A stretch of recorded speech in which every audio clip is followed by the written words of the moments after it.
În România este din ce în ce mai greu să ajungi și să rămâi antreprenor, lucru dovedit de miile de firme care se închid anual.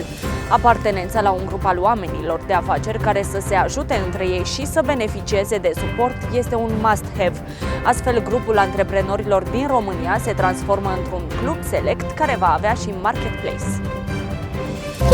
Noi ne propunem să ducem lucrurile la nivelul următor și să creăm un întreg club de business în jurul platformei pentru a sprijini afacerile din ecosistemul nostru. Pentru doar 500 de lei pe an, membrii grupului pot achiziționa un abonament VIP pentru a avea diverse facilități, printre care și listarea pe un marketplace. Comunitatea poate fi accesată de oricine care este în căutare de clienți. Membrii VIP sunt listați acolo ca furnizori de servicii, iar ție ca și client îți este oferită platforma gratuit pentru a facilita conexiunile de business și tu ai astfel posibilitatea de a obține cea mai bună ofertă pentru tine, personalizată după nevoile tale. Platforma va fi conectată direct la grupul antreprenorilor și practic clienții vor beneficia de acces în platformă pentru a furniza lead-uri de calitate către membrii plătitori din cadrul ecosistemului. Inovația în acest marketplace este faptul că folosește inteligența artificială pentru a conecta clienții cu antreprenorii.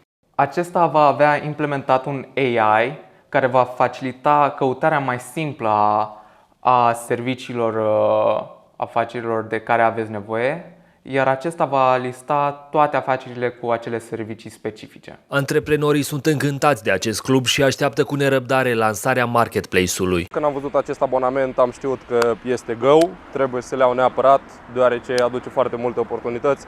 Deja am câteva rezultate, de când am acest abonament am avut oportunitatea de a cunoaște și mai mulți antreprenori și așteptăm cu nerăbdare să apară marketplace-ul. Consider că dacă până acum am reușit să obținem tot acest ajutor de la grup fără un abonament de acest tip, un abonament de acest tip sigur ne va ajuta să avem rezultate și mai bune în cadrul grupului și nu numai.